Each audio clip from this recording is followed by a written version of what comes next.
right, folks, let me catch you up to speed here. Previously on Just Another Fanboy, episode number 210, I had gotten together over the weekend with Frank A. Rincon and Bill McGonnell from the Half Hour Wasted podcast to talk about Monty Python. All three of us are huge fans, and as this past Tuesday, October 5th, was the 52nd anniversary of Monty Python's Flying Circus, I thought it was perfect to sit down and talk about it. But about an hour into our Skype call, my Skype just failed on me.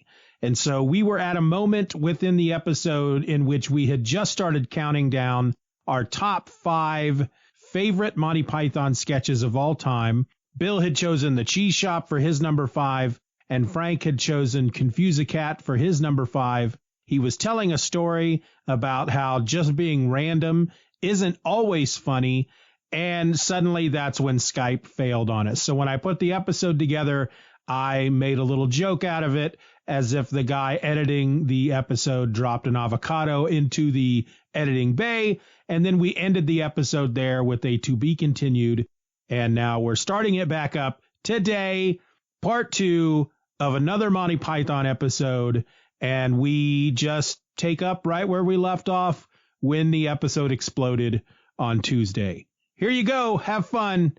Talk to you later.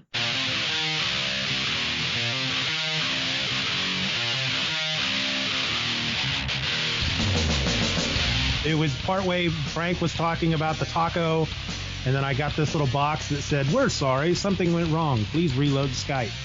I apologize for that, guys. No, it was on my end. Okay. Frank! So the punchline to that was that the CEO, well, not CEO, but the executive said, because it's random. Because it's random. And you know, that did not have with Confuse-a-Cat, it has a story involved in the randomness to where this CEO just thought random was funny. And my response to Frank was that man's name was Lorne Michaels. Yeah, random doesn't just automatically make funny. Exactly. There has to be a method to it. And I think one of the best things about that sketch is after they do all the weird stuff, I mean, there's a purpose to it. They're not just doing it to be weird. They're trying to confuse the cat. They're trying to shake it out of its melancholy. And the cat just sits there in the yard, calmly watching all the weird stuff that's going on. And then when they're done, John Cleese's character is like, hope to God it works. And then finally the cat just kind of walks away like, all right, because he's been sitting there the whole time, even beforehand. Right. And the goal was to shake him up enough that he goes back to his life. And he does. And you're just like, yay. And it's just, it's so good. That was the problem. The poor cat was clearly in a deep malaise, clearly suffering a deep and profound case of ennui. Yes. And moping. Yeah. So when John Cleese gets the troops out in front of the truck and he slaps his riding crop up against his shoulder and says, "Gentlemen, confuse the cat." Yes. And then so serious. They're so serious about such a silly thing. Your cat needs to be confused. That skit also ends with other services that Confuse-a-Cat provides. Amaze-a-Vole, Stunt Stout, Puzzle a Puma, Startle a Thompson's Gazelle, Bewilder Beast Incorporated, and Distract a Bee. That's good stuff. That's good stuff.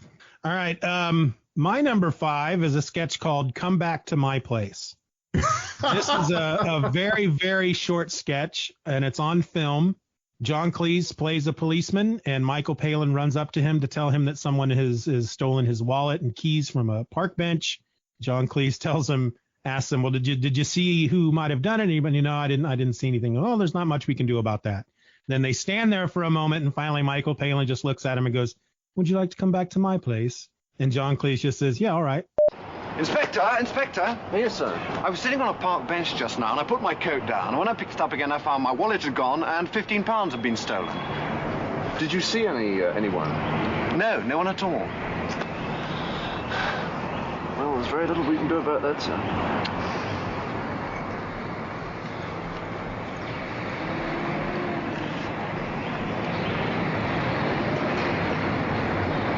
Do you want to come back to my place?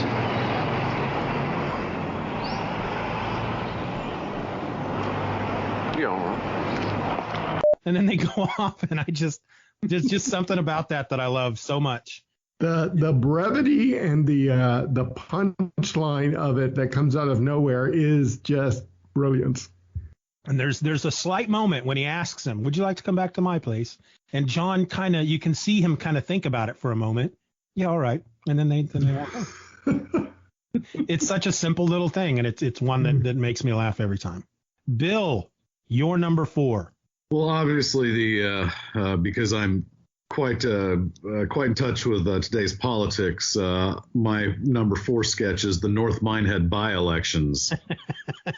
Here at Luton, it's a three-cornered fight between Alan Jones, Sensible Party, in the middle, Tarquin, Fim, Tim, Lim, Bim, Wim, Bim, Lim, Bus Stop, Fatang, Ole, Biscuit Barrel, Silly Party, and Kevin Phillips, Bong, the slightly silly candidate.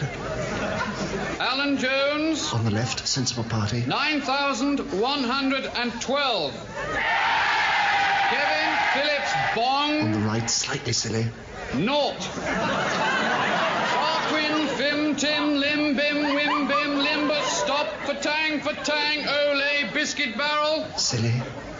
12,441. And so the Silly Party has taken Luton. I don't know, you can't do that sketch these days, though, so let's just gloss over it before this is picked up by CNN and run with it. That's kind of publicity you don't want. This is the one with the silly party and the not so silly party and the slightly silly party. There's like a very silly party where the guy has this long string of noises for his name. Is that the one we're talking about? That's exactly right. Yes. And that's one of my favorite moments of Michael Palin standing there in the clown suit, kind of listing to one side, staring off at nothing. A fairly beatific look on his face. It just speaks to me. Kevin Phillips Bong. Exactly. Yes. And then you have the one guy that every once in a while will show up on camera and say, "Can I just say that this is the first time I've ever been on television?" No, I'm sorry, there isn't enough time. Moving on. Yeah, that's a good one. That is another one that was the first I had come across that was in audio, and I think it was on that final ripoff, and it was actually from one of their live performances. So it probably came off the Live at City Center. I think that was an album that they put out at one point. Bill is frozen. I don't know if we've lost him as well. He's moving to me. Just on my end. And I can only see one name. He had 2 names on there.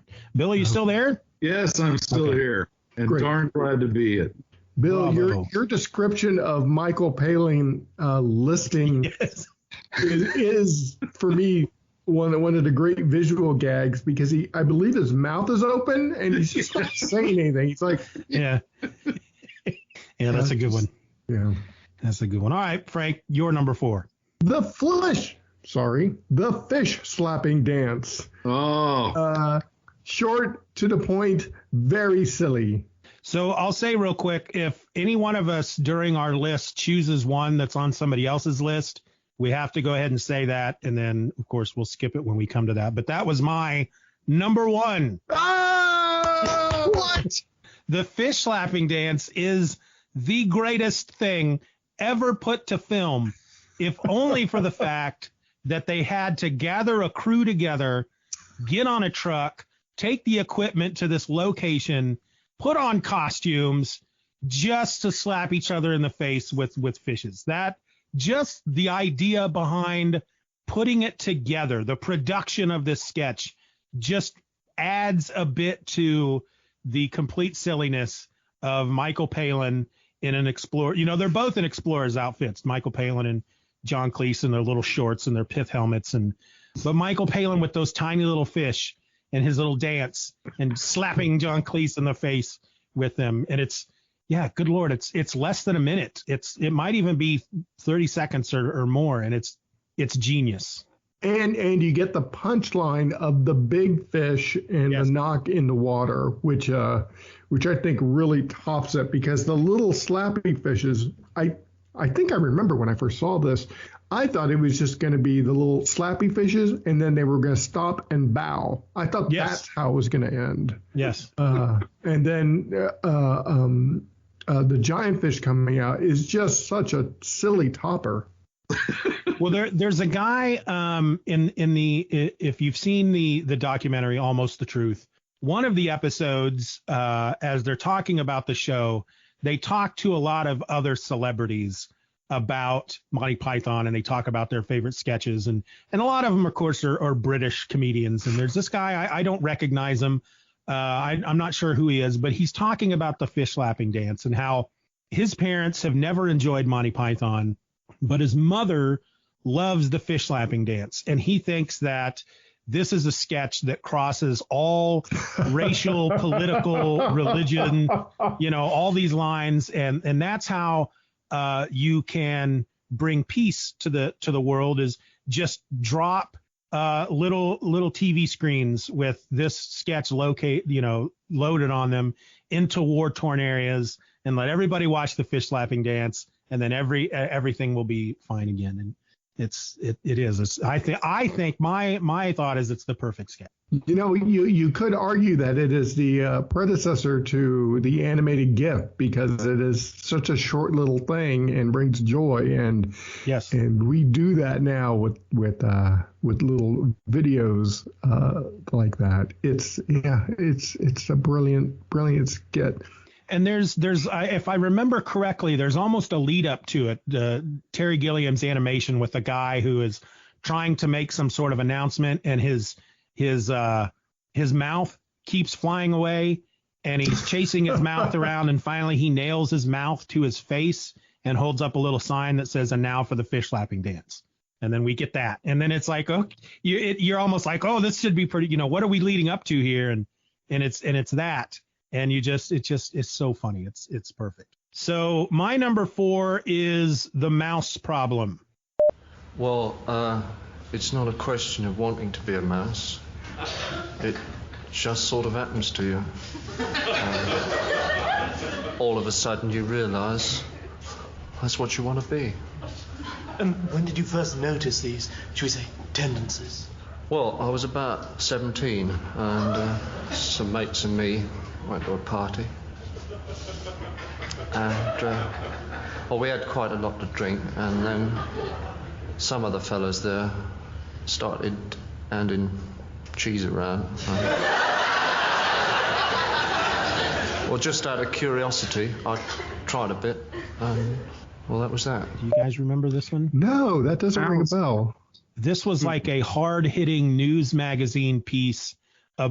Basically, it was like talking about the drug problem in the city, but it was about young men getting together and dressing up like mice. That's right. And John Cleese plays a guy who is an anonymous, one of these dirty little perverts, I think, as they call him. And he is describing what a night, a typical evening is when you're dressing up as mice. And he talks about going to these parties and putting the mouse skins on, and somebody starts passing around cheese. And then there's this one moment that he delivers it so perfectly, and it's so dramatic, and he's talking about how, and then at some point someone starts squeaking. And just the way he says it is so funny. Yes. And what else did these fellows do? Well, some of them started dressing up as mice a bit. And then when they got the costumes on, they started squeaking. And then they have footage from one of these parties. Terry Jones comes in dressed as the butcher's wife, and she chases the mice up the clock or something like that. It's really funny. It's a really funny sketch. And again, one of those that is played very serious. It's the acting, none of that is silly. It's a silly topic that's handled incredibly serious. And that's why it's my number 4. Awesome. Number 4. Bill, number 3. My number 3 is the, I'm not actually sure what the title of it is, so my apologies to those who are pedantic out there, but the abattoir sketch, where John Cleese comes in and tries to sell a couple of construction building people on his new set of flats, which involves beautiful moving sidewalks, going down hallways, showing art projects, and it delivers the people that are on the moving sidewalk into the rotating knives. Good morning, gentlemen. This is a 12-story block combining classical neo-Georgian features with all the advantages of modern design. The tenants arrive in the entrance hall here, are carried along the corridor on a conveyor belt in extreme comfort and past murals depicting Mediterranean scenes towards the rotating knives. The last 20 feet of the corridor are heavily soundproof. The blood pours down these chutes, angled flesh slurps into these large... Excuse me. Did you say knives? Rotating knives, yes. Are you proposing to slaughter our tenants? Does that not fit in with your plans? No, we wanted a simple block of flats. Ah, I see. I hadn't correctly divined your attitude towards your tenants. Which ends up shocking the people building the apartment because they wanted a block of flats, not an abattoir. At which point, John Cleese says, "Well, I clearly haven't divined your attitude towards your guests." Yes, that's it's called the architect sketch. The architect sketch. The architect sketch. Yes, they have all the Gumbies out there. The architect sketch. The architect sketch. And then, of course, when they don't approve his design, he does what? Well, he calls them all crybabies, doesn't he, and walks out. Well, may I ask you to reconsider? I mean, you wouldn't regret it. Think of the tourist trade. No, it's just that we wanted a block of flats and not an abattoir. Yes, but of course, that's just the sort of blinkered Philistine pig ignorance I've come to expect. Non-creative garbage. You sit there on your loathsome spotty behind, squeezing blackheads, not caring a tinker's cuss about the struggling artist. You excrement! You lousy, hypocritical, whining toadies! With your lousy colour TV sets and your Tony Jackson golf clubs and your bleeding Masonic handshakes! You wouldn't let me join with you, you black, boring bastards!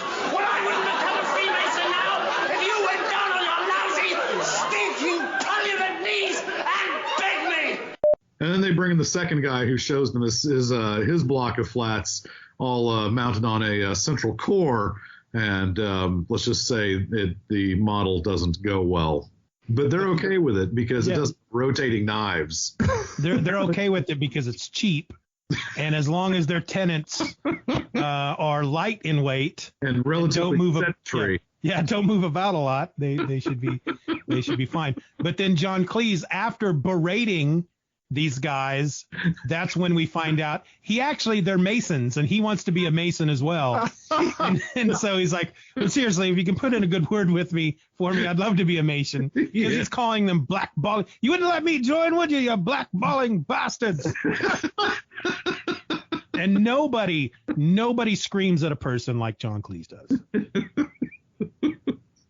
So I love it. Honestly, favorite Monty Python episodes is kind of almost literally shooting fish in a barrel, only without so many fish. And I don't know, is that the sketch that leads into how to spot a Mason? Oh, my goodness. It probably is. And again, I would have to go back and revisit to be clear on that. So at this point, I'm just going to bow up, pretend I'm right, and challenge anybody to fight me if they don't share my belief system. So there we go. The sketch opens with all the Gumbies down on the sidewalk, and they're announcing the sketch, and they're going, the architect sketch, and the camera doesn't move, and they start pointing up there, the architect sketch. And then as we go into the office and the sketch starts, you can still hear the Gumbies out on the street. Up there! And Graham Chapman pours a bucket of water out the window, and we see the Gumbies down on the sidewalk soaked, and they're all like, ooh. The Gumbies were something that took me a while. I'd never really quite understood what a Gumby was supposed to represent. Me neither. It's I believe they're just basically the Gumbies, the way I understand it. And Bill, you can correct me if I'm wrong. Maybe you know. The way I understand it, the Gumbies are kind of like the working class. They would be like the working class of Britain, the not intelligent. I don't know. That's the way I kind of understood it. Which is weird, but I have always been mildly unclear on exactly what the Gumbies meant. Now, they got their name from Wellington boots, commonly known as gum boots, by the way. Yes. So that's where they got the name Gumbies. And yeah, exactly where they came from is a great question. I assume this is one of those things where if we lived in Britain, we would just get it because right. But yeah, I was always fascinated by the Gumbies because there's really no American analog, at least not until pro wrestling became popular in America. So yeah, I'm looking at the Monty Python wiki in which they talk about the Gumbies, and they don't really give you any information on what, if that is a cultural reference. Yes. Or agreed. So it makes you ask the question, what's the internet good for? Exactly. Thank you. I used to, in college, I used to wear bandanas in that Gumby style. Because I had learned how to tie it. And it's actually a really nice way to keep your hair out of your face. My hair was long in college, and during the summers I would wear it like that because it's loose enough you can put your hair up in it, and you don't look terribly ridiculous, only slightly ridiculous. All right, Frank, your number 3. So I chose something from a movie. Are we considering those or the TV show? That's fine. We never clarified. So in The Meaning of Life, there's a skit called Goodbye Gifts on the Battlefield. It takes place in in World War I. Sir, if we don't meet again, sir, I'd just like to say it's been a real privilege fighting alongside you, sir. Yes, well, time or place for the goodbye speech, eh? No, me and the lads realise that, sir, but, well, we may never meet again, sir, so... Yes, all right, Blackett, thanks. No, just a moment, sir. See, me and the lads, we've had a little whip around, sir. We brought you something, sir. We brought you this, sir. Oh, well, I don't know what to say. It's a lovely thought. Thank you. Well, thank you all. But I think we better get to the cover now. Hang on a tick, sir. We've got something else for you as well, sir. Sorry, it's another clock, sir. There was a bit of a mix-up. Walter thought he was buying a present, and Spadger and I had already got the other one. Well, it's beautiful. I think we'd better get to cover now, and I'll thank you probably later on. Corporal Sturridge's got this for you as well, sir. He didn't know about the others, sir. It's Swiss. Oh, well, now that is Corporal Sturridge. Good man. And there's a card, sir, from all of us. Sorry about the blood, sir. And the guys are about to leap out of a trench to go to probably their death. But right before it, Eric Idle kind of goes, wait, before we did do that, we'd like to present you with a gift. And there's all the Pythons are there, and they present their captain with a very ornate clock, which would be very difficult to have in the trenches. But he says, thank you. And then Eric Idle goes, well, there was a bit of miscommunication because they also got you a gift. And 2 of the Pythons lift up a grandfather clock, which again is in the trenches. And then Michael Pylan's just like, okay, well, thank you very much. And then they go, well, Gerald also got you this, which is a watch. And so now they have 3 timepieces on the battlefield. The captain is just a little befuddled, but says, well, thank you. Now let's go. And then Eric Idle goes, well, I also made you a cake, which now at this point, it's just everyone's feelings are hurt because the captain wants to go over and do the battle. But Eric Idle is just like talking about how hard everyone worked to get him a cake and stuff. Let's not even give him the cake. Yes, exactly. And they just start to become their feelings are hurt and stuff. And it's just a brilliant, just 2 minutes of just like misunderstanding. What I like about it is that that is the type of conversation that would happen in an office birthday party, which I'm sure is what they meant to do. But it's happening during the horrors of war. Exactly. Look at him. He worked on that cake like no one else I've ever known. Some nights it was so cold we could hardly move. But Black would be out there slicing the lemons, mixing the sugar and the almonds. I mean, you trying to get butter to melt at 15 degrees below zero.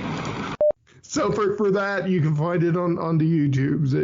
It's officially titled Goodbye Gifts on the Battlefield. I recommend it.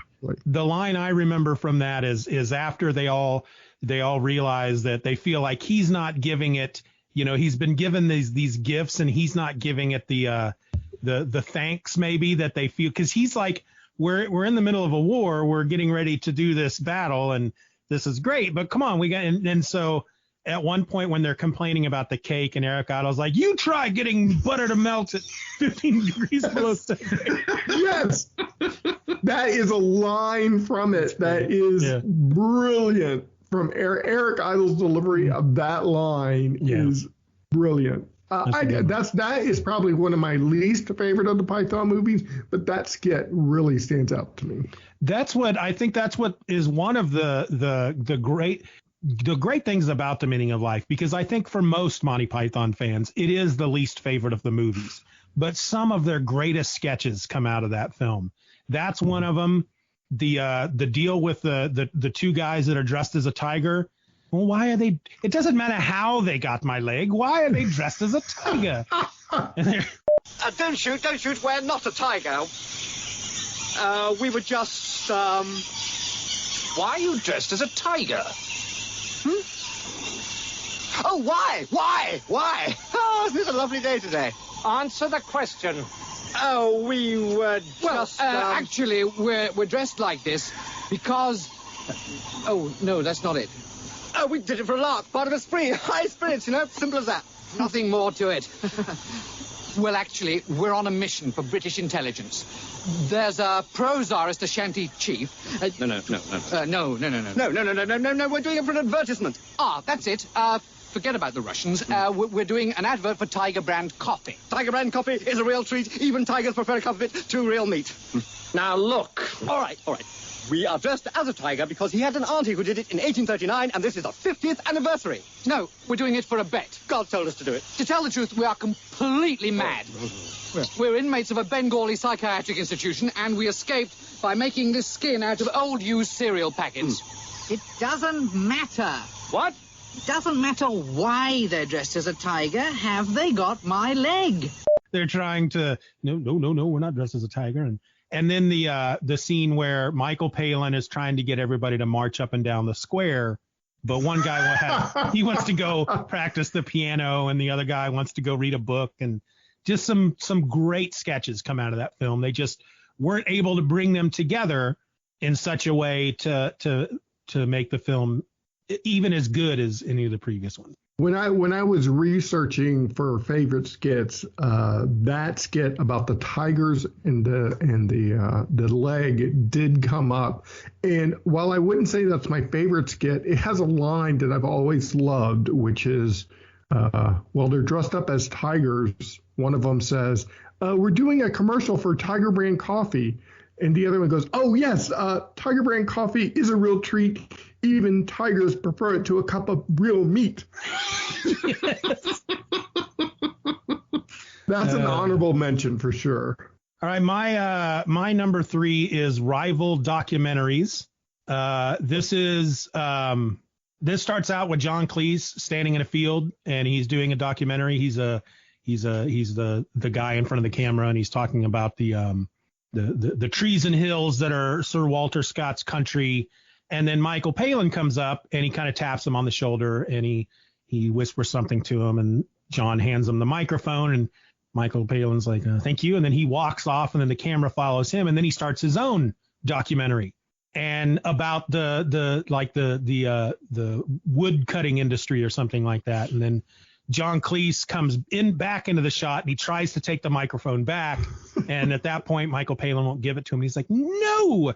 And then they start fighting, and one of them tackles the other one, and they're wrestling around, and they're grabbing them. Each time one of them gets the microphone, they start up their documentary real quick. They're chasing each other around in the field, and it's a really fun one. In commercial terms, a coniferous cornucopia, an evergreen Eldorado, a tree-lined treasure trove. No, a fat fur-cone future for the financiers. But what are the costs? Go away, in human terms. Who are the casualties? For this was Sir Walter Scott's country. In many of his finest romances, such as Guy Mannering or Red Gaunt Bat, no, Scott showed himself to be not only a The spruces and firs of this forest will be used to create also a writer of humour and... Britain's timber resources are being used up at the rate of... One man who knew Scott was Angus Tinker. That one does not pop into my head. I don't remember that one. There's even a moment where they're each in their own cars racing down a highway, grabbing the microphone from each other, trying to do their own documentaries, and a couple other people get involved, and it's a really good one if you ever want to look it up. Rival documentaries. Got it. That's what happens when you're on a flatbed and you don't have doors you can lock. Right. And of course, whenever they do one of those scenes, because there's a couple of sketches where they're racing down the road in their cars, you can see that they're actually going about 4 miles an hour. Yeah. All right, Bill, you're number 2. My number 2 is the very popular, very bougie Fresh Fruit skit, because that was probably one of the first skits that's one of the first skits I remember really striking a nerve with me. Right, now, self-defense. Tonight I shall be carrying on from where I got to last week, when I was showing you how to defend yourself against anyone who attacks you armed with a piece of fresh fruit. We promised we wouldn't do fruit this week. What do you mean? Well, we've done fresh fruit for the last 9 weeks. What's wrong with fruit? You think you know it already? Well, can't we do something else for a change? Like someone who attacks you with a pointed stick. Pointed sticks? Oh, we want to learn how to defend ourselves against pointed sticks, do we? Getting all iron mighty, eh? Fresh fruit not good enough for you, eh? Oh. Well, I'll tell you something, my lad. When you're walking home tonight and some homicidal maniac comes after you with a bunch of Loganberries, don't come crying to me. Right, the passion fruit.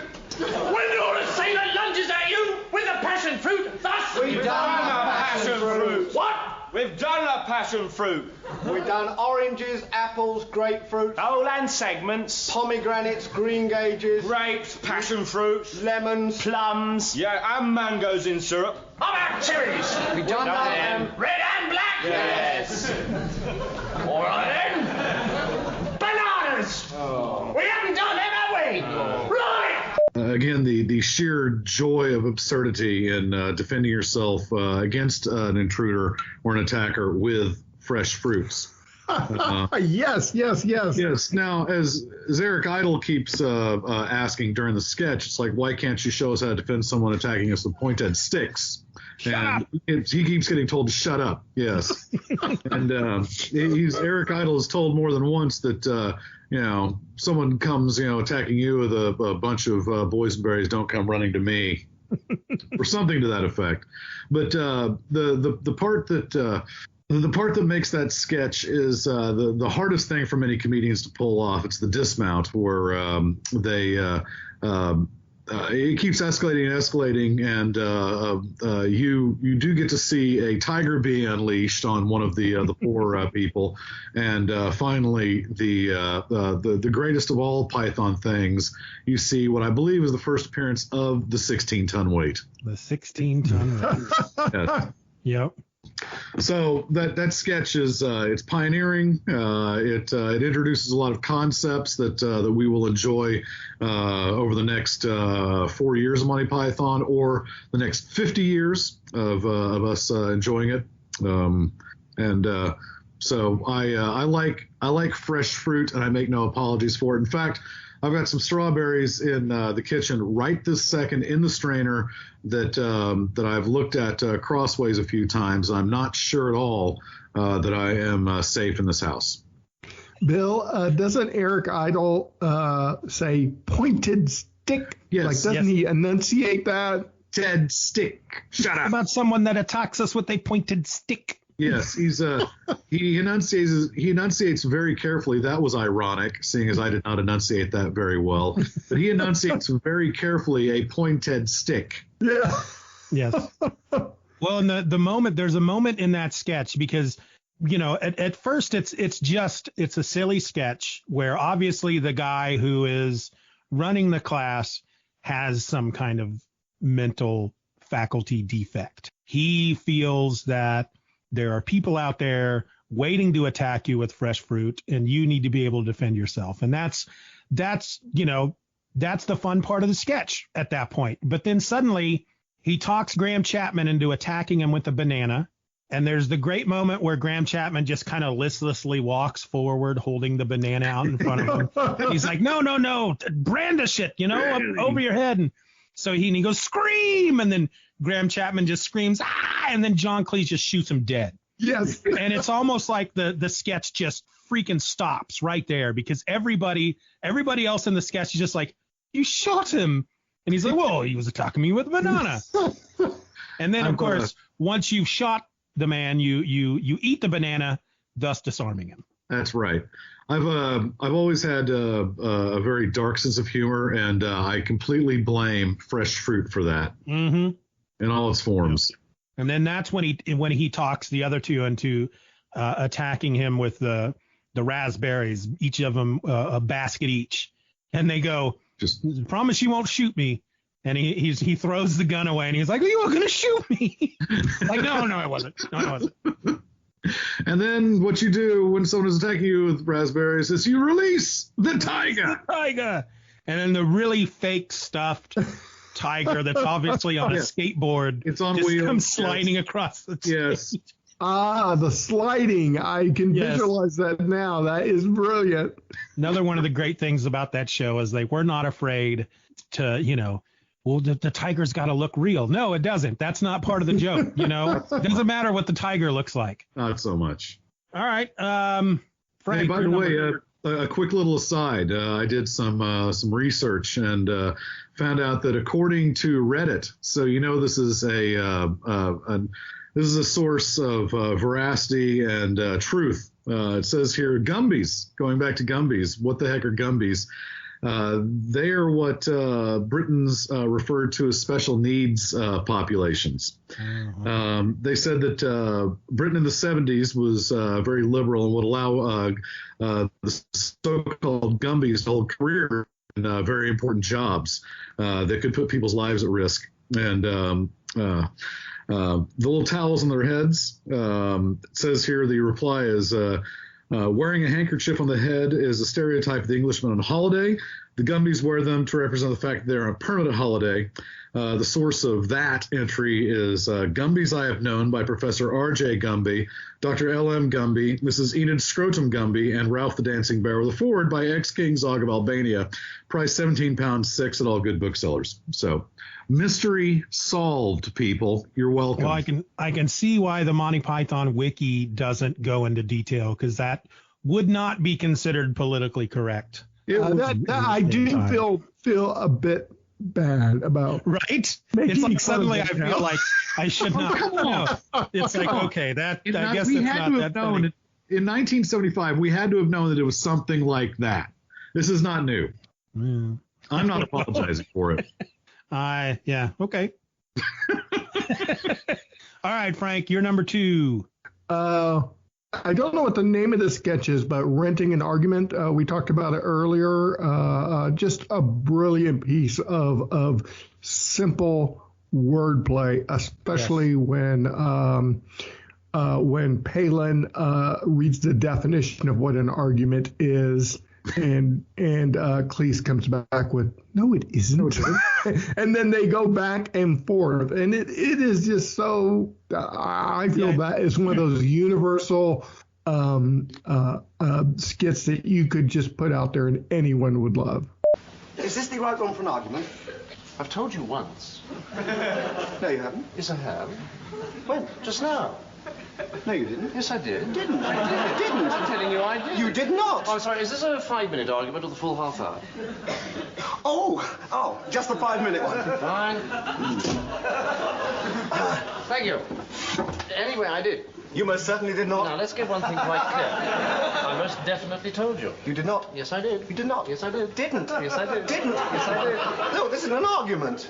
Yes, it is. No, it isn't. It's just contradiction. No, it isn't. Yes, it is. It is not. It is.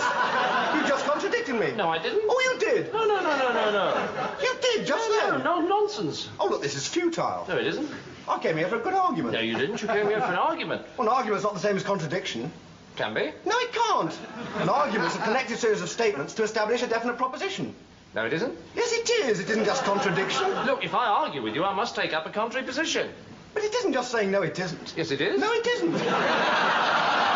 Argument's an intellectual process. Contradiction is just the automatic gainsaying of anything the other person says. No, it isn't. That's the argument clinic.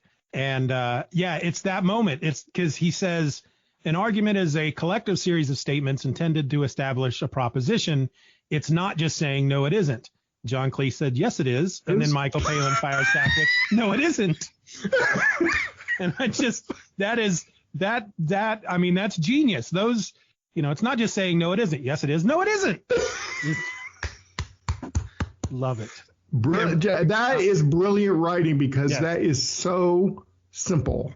Yeah. Well, everything about that's so brilliant because at one point the so-called arguer just stops. Yeah. Because his time is up. Yeah. Ding. Thank you. Yes. It's like that wasn't 5 minutes. Yes, sorry, I'm not allowed to argue unless you've paid. Well, I've just paid. No, you haven't. Ha, I've got you. You wouldn't be arguing unless I've paid. I could be arguing in my spare time. That's right. I've had enough of this. No, you haven't. Yeah, that's a great one. That's like I said, that's one that was on that the first time I came across that. It's amazing how a lot of these classic sketches, though I was watching the show on PBS, it's like PBS only aired the same 5 episodes in Kansas or something, because that is one of those sketches that the first time I came across it was on that final ripoff CD. So audio was the first time I heard it. And it's one of those perfect, you don't need to be in the room with them. You can listen to that sketch and it's just as funny. Yeah. And it's one of those that I thought, I wish we would have done this in our forensics thing instead of the Black Knight scene, because it's just genius. Well, you'll know next time. Yes, when I'm reliving my high school days. That's right. And it also feels like it takes intellectualism down a peg because of the simplicity of it. It's supposed to be this clinic where they're going to help you and it's about arguing, but it just comes back to yes and no. That's in the end, that's all it is.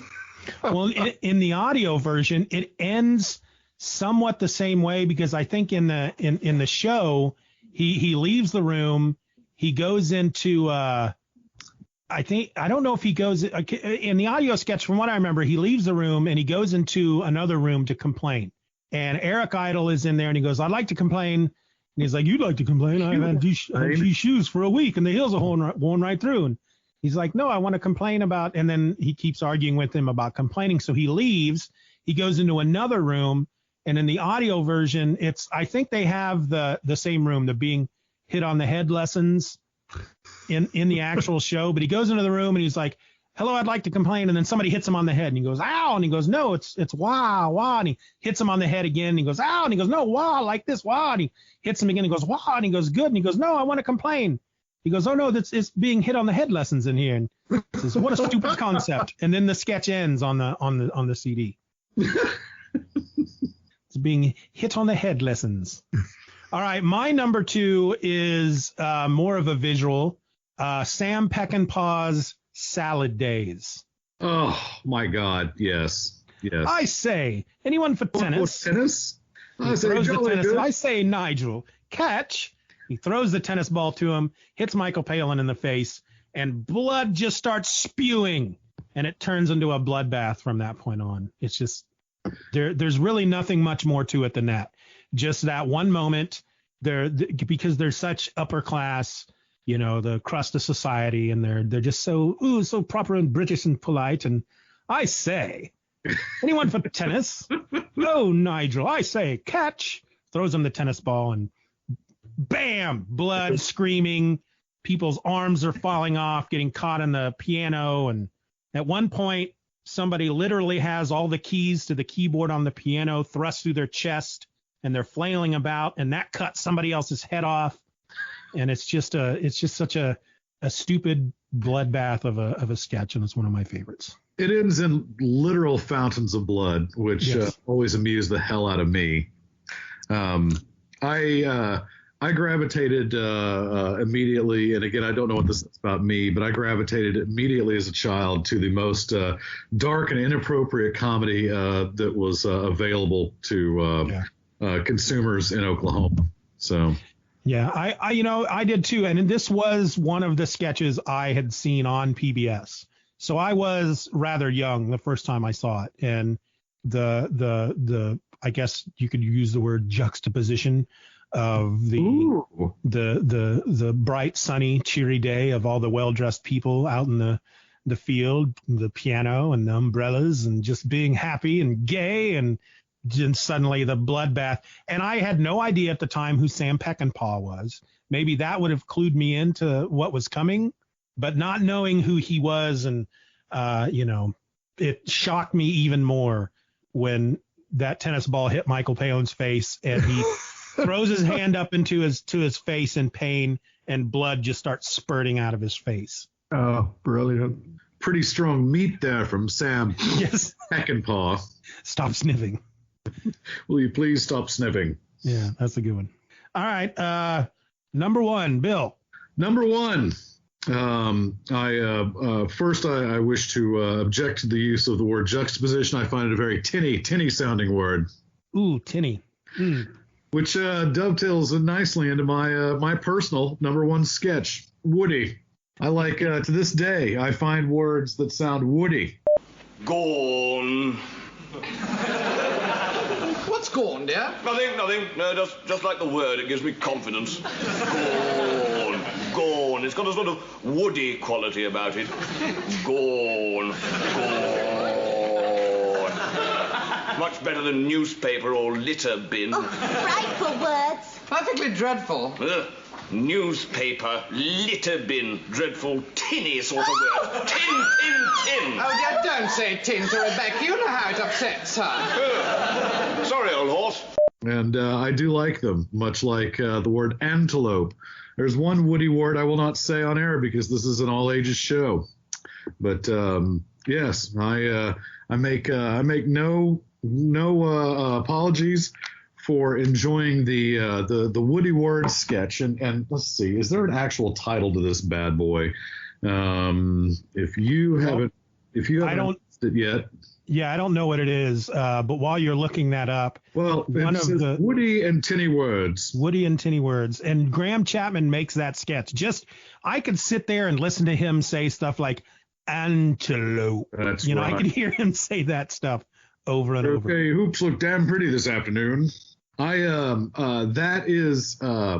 assume that was written by Cleese and Graham Chapman, but I'm actually not sure. It feels very, very absurd and surrealist, even though it is kind of a thesaurus sketch.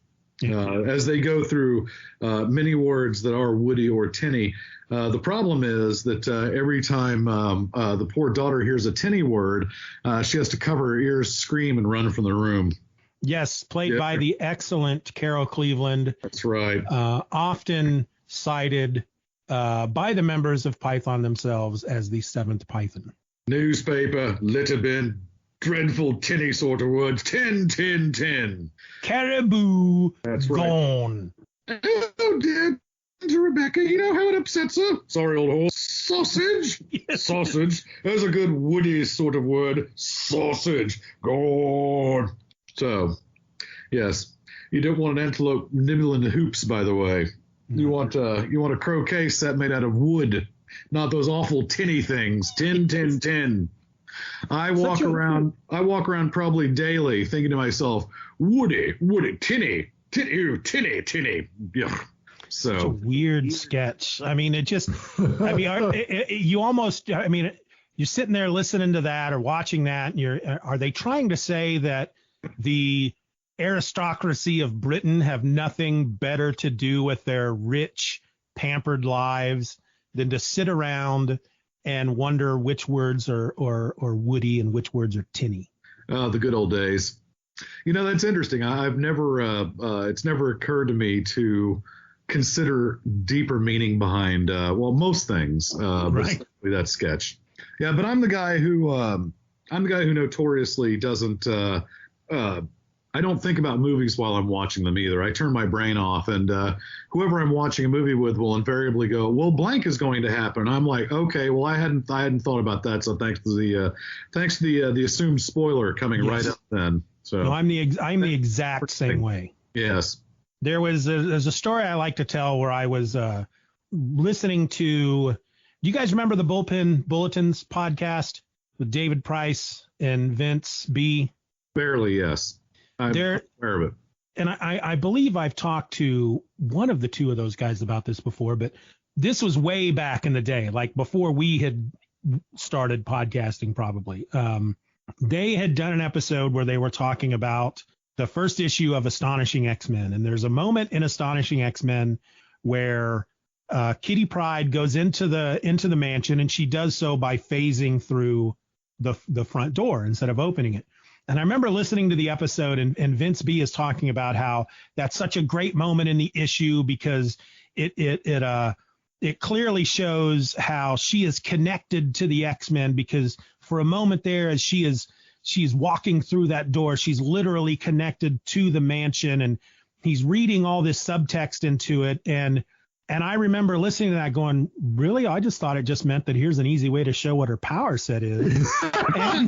Yeah. And it's like there are people who can read books and watch shows and just see all that subtext, and I'm not one of them. Stephen, I'm right there with you, buddy. I find it kind of amazing occasionally as I self-reflect and think about something I've just watched, and that I probably should have seen that coming a half hour ago, but I didn't. So. Yeah. It's okay. I consider that generally a boon that yes. I turn my brain off and I just enjoy the ride, and I don't sit there and try to scry out the endings of these things. That's right, because then we get surprised. Thank you. It's like, I did not see that coming, and what? No, but right? Everybody else saw it coming a mile away. Right. We get to enjoy it. Yes, the first time I ever remember that syndrome happening, I was at the theaters watching with my the aforementioned childhood best friend Kenny, and we were watching Angel Heart, which is a real rib tickler for those of you who've never seen it, by the way. But about halfway through it, spoilers. Less than halfway through it, Kenny goes, "That's Lucifer." And I go, "Well, that's the movie." Exactly. And I spent the last 40 minutes, I spent the last half of the movie going, "Well, it's the friggin' devil, so I guess we kind of know what's going now." But, yes. My daughter, the aforementioned Palin, was at a friend's house, and they were watching The Sixth Sense. First time she's ever seen the movie. Uh-oh. And spoiler, the kid was dead the entire time. The hell? And she says that as she's watching it, at one point during the beginning, she looks at her friend and she goes, "Let me guess, he's dead." And she's like, "Well, I guess there's no point in watching the rest of this movie." Oh, God. And her friend knew. Her friend had seen it before. See, I managed to get all the way to the end of Sixth Sense without guessing the crazy me too. twist. So I was blown away. Yes. No clue. So the one time I've seen that movie, I really enjoyed it. Yeah. All right, Frank, you're number one. My number one, the Battle of Pearl Harbor. Oh, yes. The Batley Townswomen's Guild.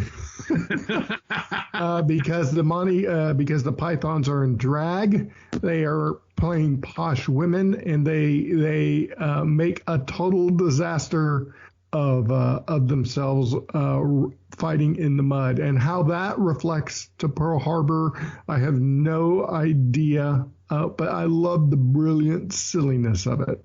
Miss Rita Fairbanks, you organised this reconstruction of the Battle of Pearl Harbor. Why? Well, we've always been extremely interested in modern drama. We were, of course, the first Townswomen's Guild to perform Camp on Blood Island. And last year, of course, we did our extremely popular reenactment of Nazi war atrocities. And so this year, we thought we'd like to do something in a lighter vein. So you chose the Battle of Pearl Harbor? Yes, that's right, we did. Well, I can see you're all ready to go, so I'll just wish you good luck in your latest venture. Thank you very much, young man. Ladies and gentlemen, the world of history is proud to present the premiere of the Batley Townswomen's Guild reenactment of the Battle of Pearl Harbor.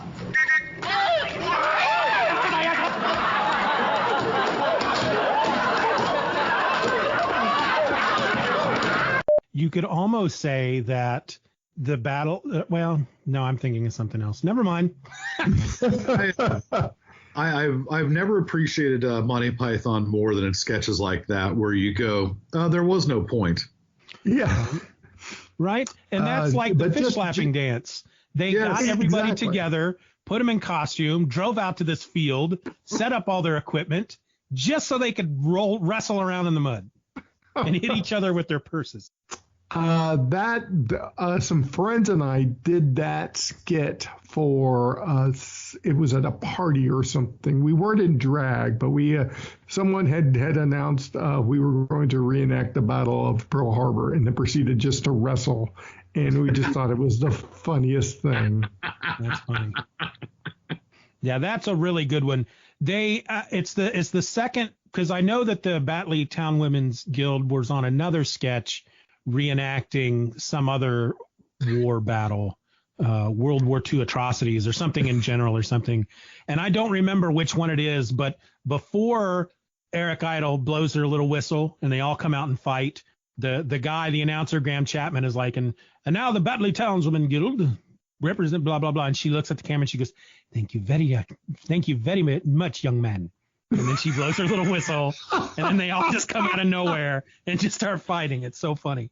Yeah. Very much. I love the short kind of left field type of skits where it's just like you're kind of and then is immediately cut off. I love it when a joke just kind of like ends and then you move on to the next thing. That's what fish slapping dance does. That's what this one does too. Yeah.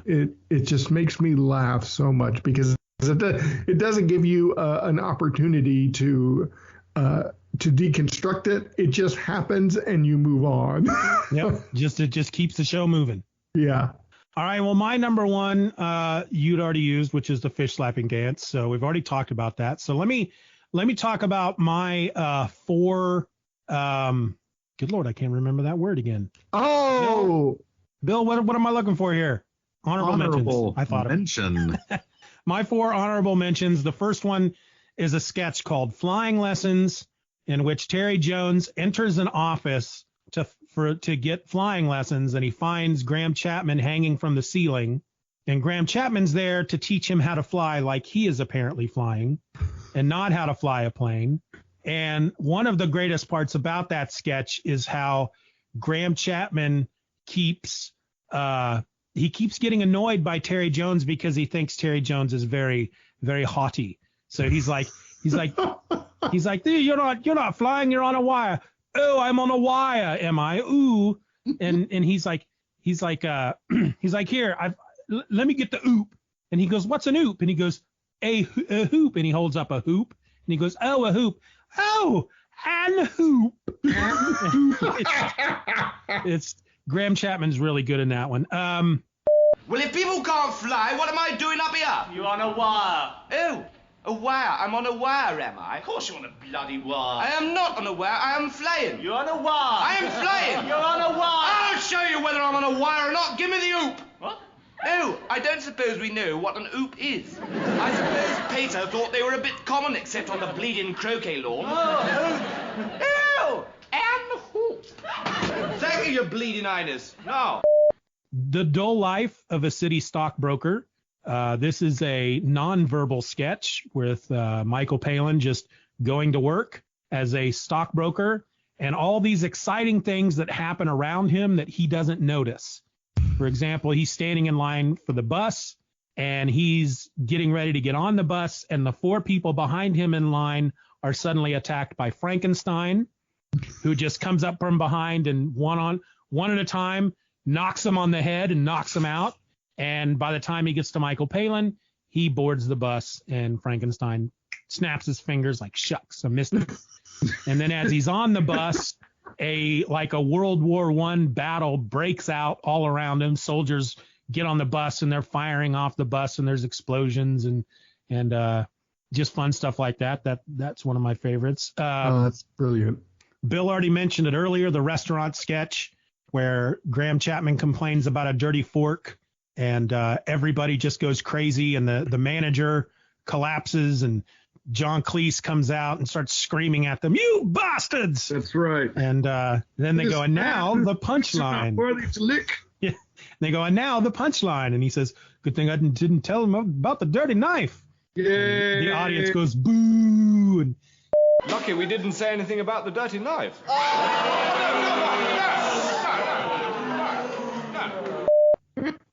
That's a great one. And then my last honorable mention is Bicycle Repairman. Oh my goodness. And I love that only for their great American accents, most specifically the line told by John Cleese, "See how he uses a spanner to tighten that nut." Why, he's mending it with his own hand. See how he uses a spanner to tighten that nut.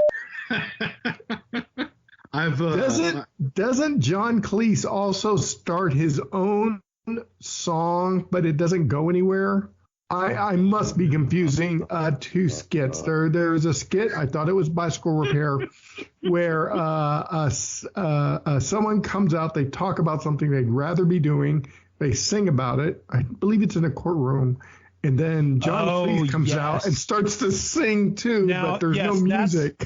I also made a list of, 1, 2, 3, 4, 5 of my favorite episodes, because some of my favorite sketches are part of episodes that it's just, the episode is either a themed episode or it's, well, for example, the first one I have is episode 3, which is entitled "How to Recognize Different Types of Trees from Quite a Long Way Away." And that sketch is in that episode. And it's the Cardinal Richelieu sketch. Okay. And Graham Chapman comes in. He is so-and-so of the yard. I can't remember his policeman's name. And somebody says, "By God, you're smart." And he goes, "Have you always wanted to be a detective?" And he says, "No, I and he sings this song, "If I was not in the CID, something else I'd like to be." And it's about being a window washer. And then when he finishes his song, John Cleese, who is the barrister, "If I was not before the bar, something else I'd like to be. If I was not a barrister, an engine driver me." With a choof, choof, choof, and a choof. And that's about when he notices that nobody else is singing. And he's like, choof, very uncomfortably walks off screen. Yeah. By the way, identifying trees from a long ways away, least favorite skit. Well, it's not really a sketch. It's just a linking device. And number 3, the Lodge. Yeah. The Lodge. But it's as an episode, it's a great episode. It's got some great sketches in it. Let me look here. It's got that courtroom scene. It's got Bicycle Repairman. The restaurant sketch is in that episode. The Seduced Milkman, where the milkman follows the half-naked lady up the steps and she locks them in a room with other milkmen who have been there for years. Yes. The Stolen Newsreader is in that sketch. That's one of those genius sketches that just seems to go nowhere. John Cleese is at the desk reading the news, and suddenly 3 guys in striped shirts and masks bust in shooting guns, and you find that the desk is on wheels, and they wheel him out of the studio, and they put him in the back of a truck, and you have to sit here and watch as the truck drives along the highway. The whole time, Yes. John Cleese is still reading the news. And then there's this long freaking shot of them wheeling the desk along this really long pier. And then they just dump them off the end. And then it's over. Then they just go to the next thing. It's such a wonderful sketch. Nudge, Nudge. Oh, is in that. brilliant. Is in that. My goodness. Children's Interview, which is when John Cleese is interviewing Michael Palin, Terry Jones, and Eric Idle, and they're supposed to be little kids, so they're on their knees, and so I'd like to see Raquel Welch dropped on top of me, and the one of them is really nervous, and he goes, can you recognize different types of trees from long ways away? And Michael Palin just goes, I want to go home. That's a great one. I included from episode 27, Wicker's World, or Njorl's Saga, which is the great Icelandic saga. Ah, yes. Bill and I were talking a bit about that while your feed wasn't working. But this great Icelandic saga that they run out of money to produce, and then the town of Malden sponsors it, and then they start advertising throughout the saga, which is pretty good. And that is the one that's on the beach, but they put white for snow. No, that's Scotch of the Antarctic. That's also That's a great sketch. That is a great sketch. Let's see, what else did I have? Episode 34, the cycling tour, which is pretty much one continuous story with Michael Palin doing a cycling tour of North Cornwall, and ends up in Russia with Terry Jones, who thinks he is Trotsky or Karl Marx, one of them. And they end up staying at a what was it? The AYMCA, the YMACA, the Young Man's Anti-Christian Association in Russia. Episode 40, the Golden Age of Ballooning. Love that one. Balloon. While it's not one continuous story, it does pretty much every sketch has something to do with ballooning, but there's a lot about the Montgolfier brothers who made the first hot air balloon. And Michael Palin plays a Scotsman posing as the King of France. Is it? I think he's Louis IV, and he keeps getting his number wrong, and he's there to steal the plans to the hot air balloon. And then I also last one, episode 44, Mr. Neutron, and that is worth it. Just again, Eric Idle and Michael Palin both play American characters in that show, and I love their American accents are the best. It's worth it to see Graham Chapman in his Mr. Neutron costume with his giant shoulder pads and his skinny legs. And then of course that final season I'm not that familiar with. The final season's only like 7 episodes or something. Yeah. But it's got some classic stuff in there. It's to me that last season, which didn't have John Cleese, to me is a lot like The Meaning of Life. I think most people consider it the worst of their 4 seasons, or their series, as they say in Britain, but it's got some great stuff in it. And Mr. Neutron is one of those. That one I need to be reminded. I'll have to look that one up online because I can visualize it a little bit. There's there's an American agency that discovers that Mr. Neutron is free and he's the most powerful man in the universe, and they have to find him. And Michael Palin plays some American general or something, and he just starts having all these cities all across the world bombed just in case. And it's really good. And there's a lot of moments with him who he's behind his desk and he's discovered some kind of smell. He's just sitting there and he's sniffing and he can't tell if the smell is coming from him. So in various parts of the episode, you come across him and he's got his shirt off and he's smelling under his arms and he's sniffing various places on his body, and then they send Eric Idle out to find Teddy Salad, who's the greatest secret agent ever, and he's a master of disguise, and we find out that he's disguised as a dog.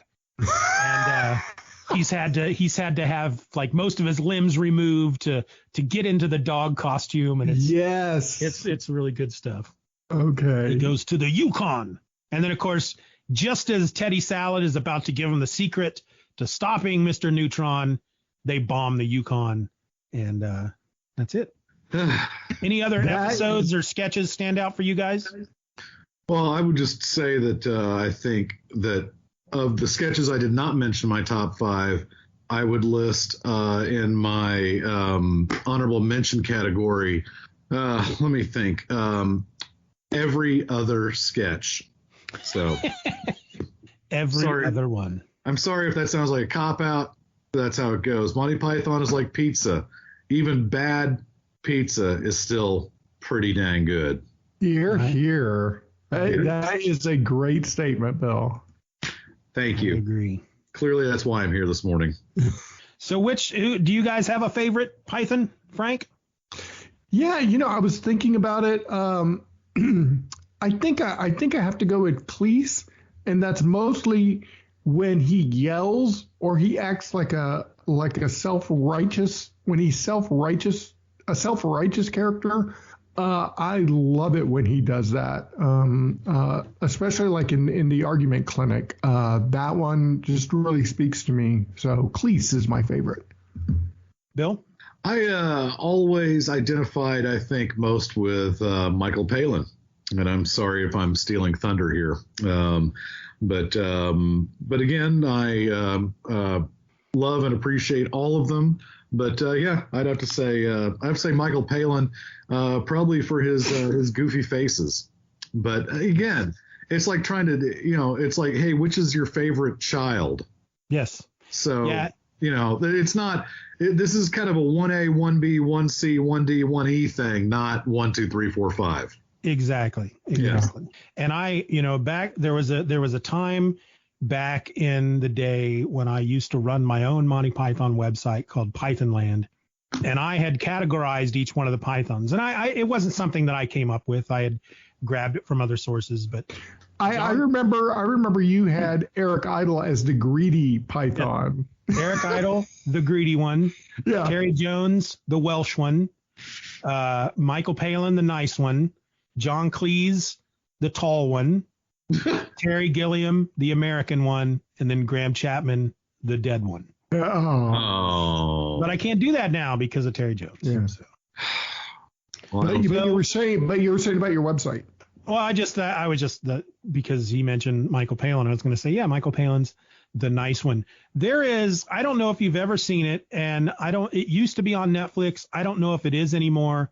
But the BBC, I think it was, did a dramatization, one of those biopic type movies about like the Monty Python versus whoever it was when they tried to ban The Life of Brian. Oh yeah, yeah. When it came out, and there was a lot of places that wouldn't play it, and then John Cleese and Michael Palin went on a talk show with like a religious figure and some conservative, and they debated. Well, they made a movie out of that. They made a TV movie where different people played the Pythons, and it's a really good. If you ever, God, I can't even think of it. I think it's just called Monty Python Versus, maybe. I don't know, but there's a book about it, and there's this movie about it that used to be on streaming, and don't know if it still is anymore, but it's really good if you ever run across it. It's something to watch. Is it more dramatic? I imagine there's some silly stuff in it, but I guess it's a mix of both, because it is supposed to be a dramatic retelling, but because it's Monty Python, I feel like they added a bunch of weird, maybe some animation type stuff in it every once in a while. I remember they made it Python-esque, which is an actual word now. But it was one of those things, because I'd always, growing up and watching the documentaries and stuff, it was always in Python. The two leading figures to me were always John Cleese on one side and Terry Gilliam on the other, or Terry Jones on the other, and they were always butting heads. But when the show was made, the two most famous Pythons at the time were John Cleese and Michael Palin. John Cleese was known for the Frost Report. They all at one point worked on the Frost Report as writers.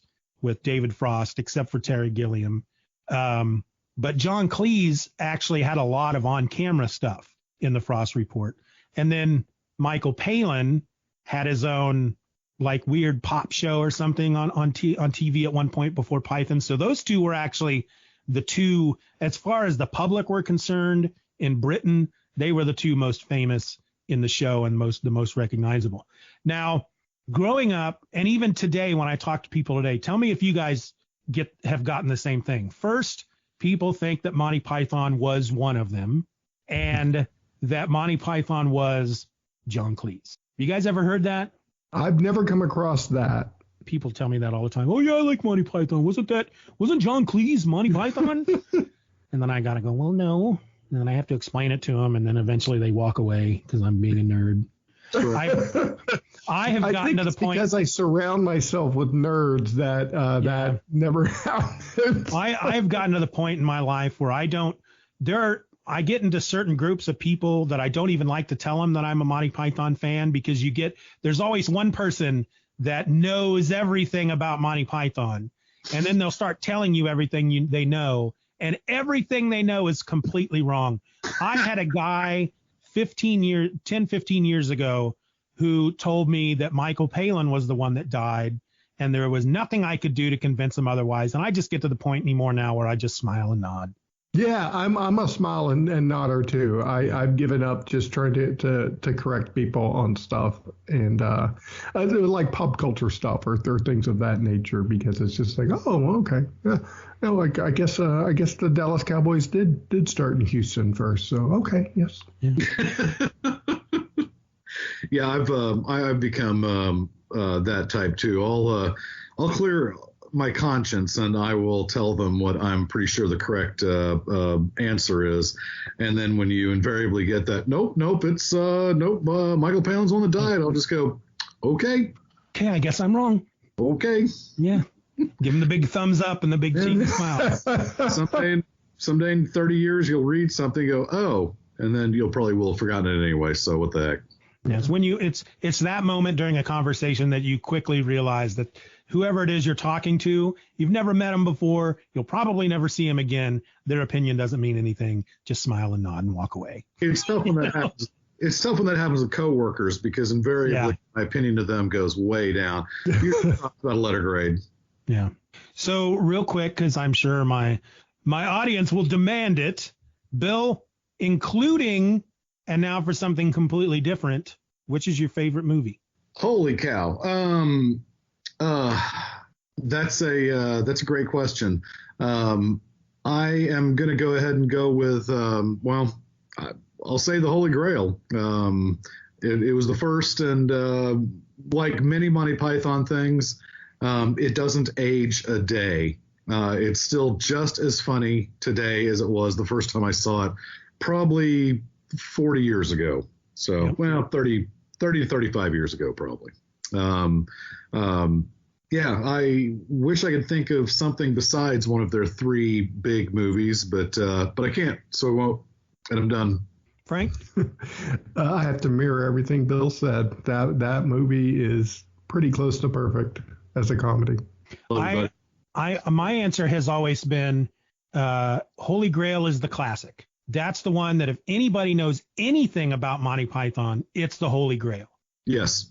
But my favorite of the four has always been Life of Brian. Oh, okay. Now, having said that, a number of years back, my stepbrother, my wife's older brother, gets a hold of me one day and he says, hey, I got these tickets. John Cleese, he was on this tour. He had a book, and he was coming to Topeka, Kansas, and we were going to go. I said yes, of course. We went to see a screening of the Holy Grail on the big screen, the first time I'd ever seen the Holy Grail on the big screen. And then John Cleese came out after and answered questions. And there's something about watching this movie that I could probably sit down and recite almost word from word just from memory.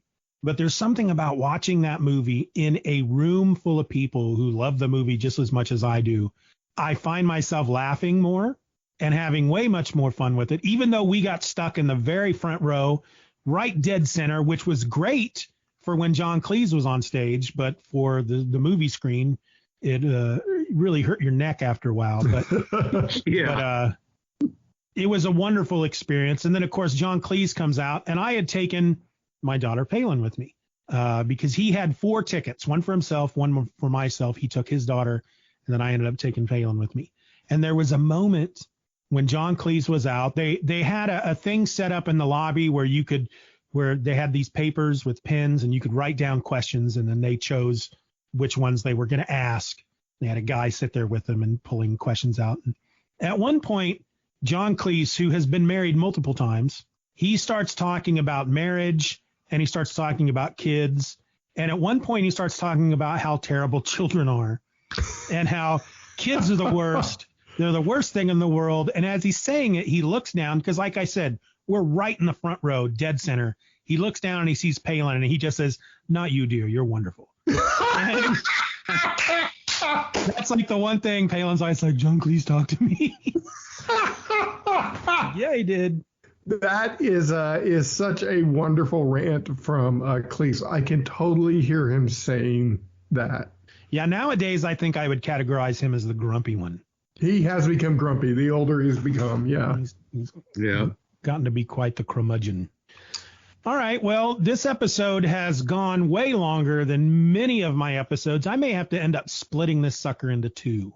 Hey, do it. And just releasing one on Tuesday and then one on Thursday. But I'm trying to find my email real quick where I had run down some of the stuff that I thought we should talk about. I think we covered most everything. Let's see. We talked about our first time we were exposed to Monty Python, who our favorite Python is, favorite movie, our favorite sketches. Frank, you haven't listened to all the albums, so we won't do the favorite albums. Yeah, unfortunately, I wouldn't be able to participate in that part. Yeah, that's okay. Maybe we'll come back at some point. We'll do. Yeah. Frank has now listened to all the Monty Python albums. Nice. We'll be there for that. Because there really is. You're going to hear stuff you've never heard before. And the stuff that they have out there on the streaming services like YouTube Music and Spotify and Apple Music and whatnot, they are re-releases from just a few years back. And I have found that there are bonus tracks on those that I had never before heard because I had bought this it was like the Monty Python box set that had all of their albums on CD in one set. And this is a newer version of those albums, and there's bonus stuff on them. So a number of years back, I got to hear new Monty Python stuff I'd never heard before. So that was kind of fun. I do recall one album that I listened to, and it starts off with someone describing the album and how it's made of quality material. Yes. And the joke in there is like, and there's only one curse word in fart and fart, which happens here or something like that. Yeah, that's the Holy Grail soundtrack because it's the what is it? The executive version. Yes. Basically, you're listening to a higher quality version than everybody else. And yeah, there's little to no offensive material apart from, and I'm not going to use the words, but yeah, there are 4 or 5 different curse words they say. And then, yeah, he goes, and as we've just said them, you'll pass them now. Yes. Which I always thought was brilliant. That little part. Yes.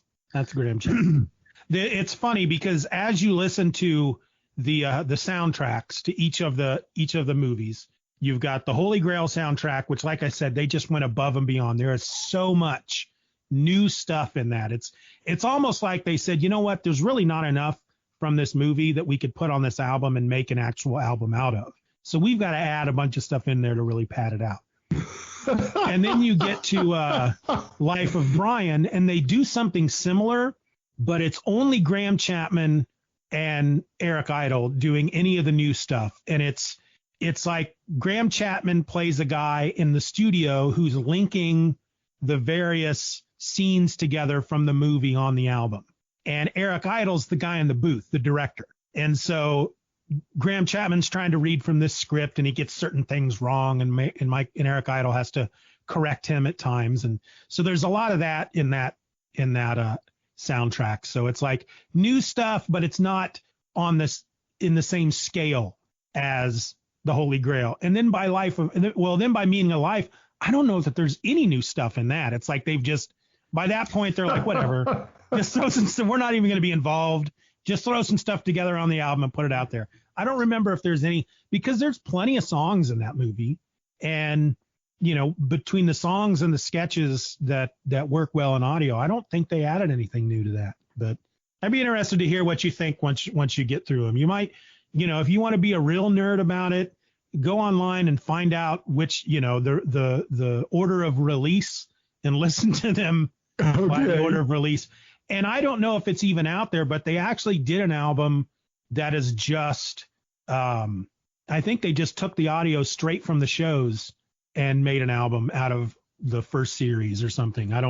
I've only listened through that once, but yeah, it's obviously that some of these have been remastered because another Monty Python record, according to this listing, was 2014, and then contractual obligation is 206, or 26. So yeah, they've obviously added more material to what I can see here, but I'll just find a playing order, and that'll be fun to listen to them while I walk and drive and stuff. Yeah, I'm trying to find the discography. I just want to see what's on some of these records. I'm looking at 1, 2, 3, 4, 5, 6, 7, 8, 9, 10, 11, 12, 11 albums. Yeah, another Monty Python record has a lot of this stuff is from the show. Like Bill said, contractual obligation album is pretty much all new stuff. I did say that. Yeah. Monty Python's previous record. Oh, Are You Embarrassed Easily? That's a good one. That's got that. Okay, that one has the Fish License sketch on it, which the first time I heard the Fish License was through audio. And it includes a song that was not in the show called Eric the Half-a-Bee, which is sung by John Cleese, who's not a singer. And it's one of my favorite songs in the world. And the sketch is so much better in audio than on the show. When I watch it on the show, I was actually quite disappointed because the sketch in audio, I think, is so much funnier. That's just the one thing I've heard them talk about the albums before, and they talk about the difference between doing a sketch on the show and on an album is that when you do it on the show, in essence, a lot of these you're doing in front of an audience. So you just got one take. You just do the sketch. But on an album, you can do it. You can do various takes, and you can find the beats a little bit better as far as when lines should come and all that stuff. And I think that's why Eric the Half-a-Bee, not Eric the Half-a-Bee, but the Fish License sketch for me, I think works better on audio. But it's probably just because I heard it first on audio and listened to it over and over and over before I ever saw it on the show. That's exactly right. That's so weird. I keep noticing I keep getting closer and further to the table. It's really strange. That's a joke for all the people watching this on video, by the way. Actually, it's not much of a joke at all. I take it back. I take it all back. My apologies for wasting time. I think Frank is trying to trick us. He looks like he's frozen. He's not frozen. I can see him moving. I can see slight movements in his face. I was trying to hide my eyes so you wouldn't be able to see. Your eyes that's what was moving. I could see your eyes kind of darting back and forth a little. Okay. Yeah. All right. Well, thank you guys for joining me on this, what will probably end up being 2 episodes because we went for a really, really long time. And, frankly, when I had problems with Skype, is probably will be a good spot to cut the episodes in half because I think we recorded for a little over an hour and then I had to start over and then which saved, thankfully, but now we've recorded again for about an hour and 20 minutes. So brilliant. I fully expect you to leave off in between the first and second episode with a massive, massive cliffhanger. Don't let me down, Stephen. Oh my God. Now I have to work on something. Oh, you have to use the intermission music from of course. Holy Grail. Of course. I've got it. I got it saved. I've got a bank of sounds and whatnot that I can use. And that's definitely one of them. I've used it before. In fact, there's I don't remember which album it is, but it opens with Terry Jones screaming, "Not this record, not this record." And he starts screaming. And then there's this record scratch. Just goes, and I use that record scratch a lot in my shows when I want to quickly transition from something. And I'll be using it at the beginning. If you listen, you'll hear it at the beginning when we did that opening where I pretend that we ended the show. There'll be a record scratch there. Yes, that's proper. Hey, there's another cat behind Bill. How many cats you got? Just two. Two, yeah. That looks very much like one of our cats.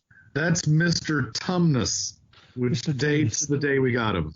That's from A Lion, the Witch, and the Wardrobe, correct? Bang, boom. Yes. All right, Frank, tell us a little about Half Hour Wasted before we close this sucker up. No. Nobody needs to know about Half Hour Wasted. Currently, we are on hiatus, but we have a wonderful back catalog that you can listen to. I'm sure we'll be back up and running at any time.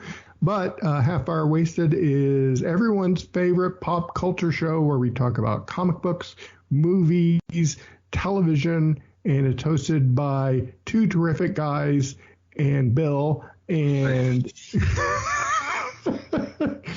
and give us a listen because we would appreciate it. We are commercial free because no one will pay to put ads on our show. It's funny because when Brad was going to be on the show with us, and he's not, and trust me, he will pay for that. I had originally planned when I was introducing you guys, when I got to Bill, I was going to say, and last, but certainly not first, Bill McGonnell. Cheers to you. Bill, we love you. We always rib him on the show. Oh, man. Of course we do.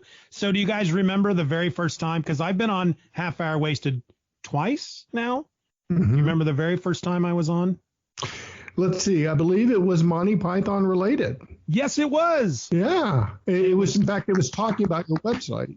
Yeah. And I had to leave in the middle of it because my son, who at the time was maybe 5, maybe 4, he had a little toy guitar and a string broke and he was having a meltdown. Oh. And now he's 19 and his meltdowns are much bigger and his guitars are real. So.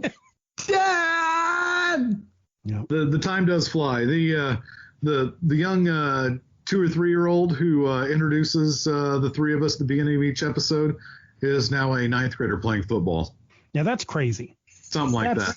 I mean, it's just insane. I see pictures of Brad's daughters sometimes on Instagram, and I'm just like, nah, that can't be. I mean, they would every once in a while, like your kids, Bill, would show up on the podcast every once in a while. More Bill's kids, because you guys at one point did a lot of your recordings at your house. Oh, definitely. Those are the good old days. Yeah. So, it's just crazy how time flies. All right, fellas, let me wrap up the show. I don't do anything special. I just tell everybody that join me next time for fun stuff and hijinks and whatever the heck I feel like talking about that week. And until then, my name is Steven, and I'm just another fanboy. Be nice to each other.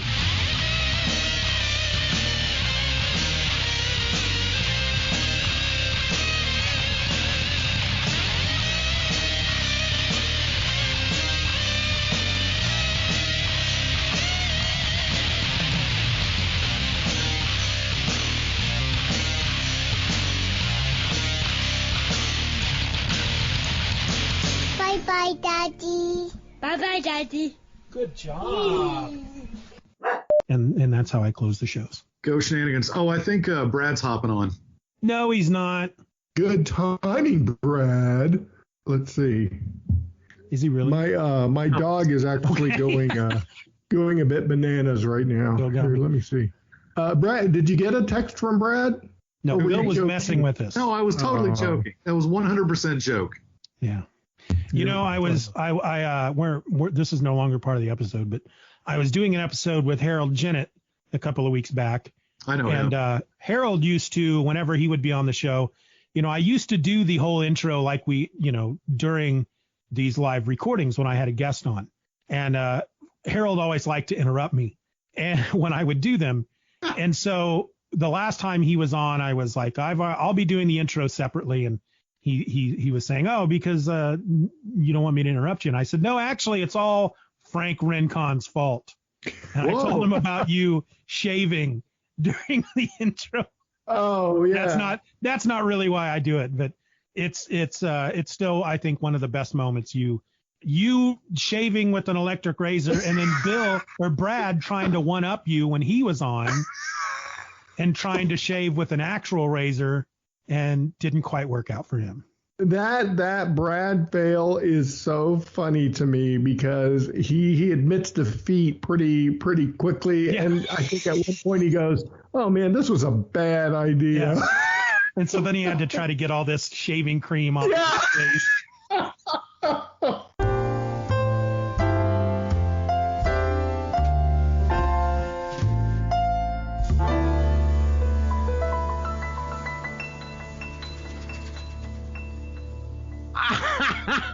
That was dumb.